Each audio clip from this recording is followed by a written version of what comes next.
Hello friends, मैं Vishal Singh, BCom में learning. Next chapter Indian contract act 1872। अभी पिछले वीडियो में मैंने rights and duty to agent के विषय में बताई। Next right and duty of the principal के भी राइट एंड ड्यूटी बनते हैं, जिसके उसके क्या अधिकार हैं, क्या ड्यूटी उसको कर्तव्य पूर्ण करनी है। 1872 कॉन्ट्रैक्ट एक्ट में प्रिंसिपल अगर एजेंट का अपॉइंटमेंट करता है और थर्ड पार्टी से बिजनेस करती है तो वह एजेंट के प्रति उसकी क्या ड्यूटीज बनती है, तो टू पे रिम्यूनरेशन। अगर प्रिंसिपल ने एजेंट का अपॉइंटमेंट किया है तो उस जो भी उनके साथ ओरल या रिटेन जो भी एग्रीमेंट है, उस एग्रीमेंट को टाइमली उनका जो कमीशन बनता है, सैलरी बनता है, रिम्यूनरेशन बनता है, उनको आप एजेंट को भुगतान एजेंसी को भुगतान करने पड़ेंगे। नेक्स्ट है टू पे compensation for the injury. Compensation, अगर वो आपका बिजनेस करते हैं, उस बिजनेस के प्रति आपके दिए हुए वर्क से उनको कोई क्षति पड़ती है, कोई नुकसान पहुंचता है, तो वो उस लॉस, उस नुकसान के लिए उस कंपनसेशन की डिमांड आपसे करेंगे और उसे आपको भुगतान करनी पड़ेगी। आपके नेग्लिजेंस प्रोडक्ट की पूरी जानकारी अगर आपने नहीं दिया तो उसका पेमेंट आपको करना पड़ेगा, ये आपकी ड्यूटी बनेगी। राइट क्या बनेगा प्रिंसिपल का? प्रिंसिपल के कुछ अधिकार बनेंगे जो एजेंट को पूरा करने हैं, वो उसके अधिकार है, एजेंट उसको पूरा करती है।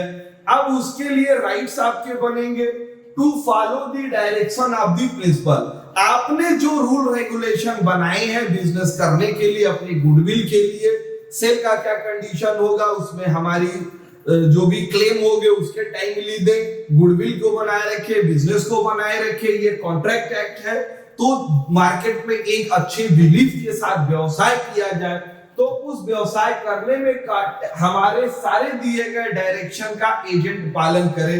पालन कर रहा है नहीं कर रहा है तो इसका हम राइट रखते हैं और उनके ऊपर यह दबाव बनाएंगे कि आप मेरे डायरेक्शन को फॉलो करिए। नेक्स्ट आपके लिए है to conduct the business agency.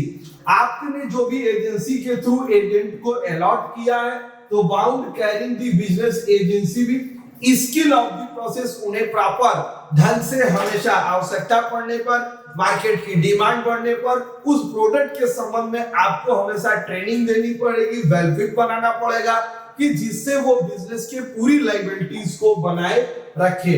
To communication with the principal, agency को हमेशा एजेंट को आप यह राइट देंगे और उनसे ये बराबर प्रेशर बनाए रखेंगे कि प्रिंसिपल हम है, एजेंट है, थर्ड पार्टी है, मार्केट में क्या चेंजिंग हो रही है, क्या चीजें बदल रही है, उसकी सूचना, बीच में सारी सूचना की कम्युनिकेशन कि आप एक कड़ी बने रहेंगे और जिसकी ऑल इंफॉर्मेशन प्रिंसिपल को पता चले, उस प्रिंसिपल उस वर्क के आधार पे कार्य करती रहेगी।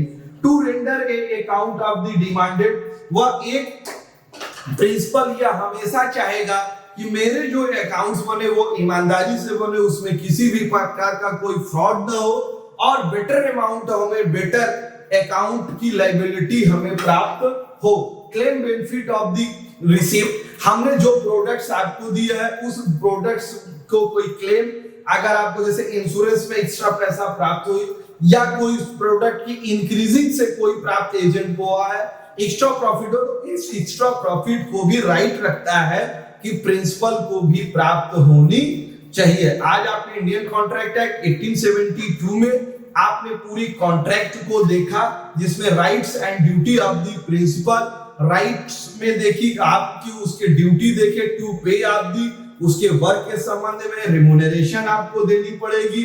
टू डायरेक्ट राइट्स उसके प्रिंसिपल के हैं, to follow of the direction, पूरा फॉलो करना पड़ेगा। Conduct of the business skill development के अंतर्गत करनी पड़ेगी। प्रॉपर अकाउंट रेंडर बनना चाहिए, कम्युनिकेशन होनी चाहिए और उसके संबंध में कोई कंपनसेशन या कोई क्षति या एक्स्ट्रा प्रॉफिट एजेंट पाया है तो वो भी उसे प्राप्त होनी चाहिए। इसकी full video starting to end देखिए। Thanks so much. आप अपने इस चैनल बीकॉम लर्निंग को like, subscribe and share. Thank you.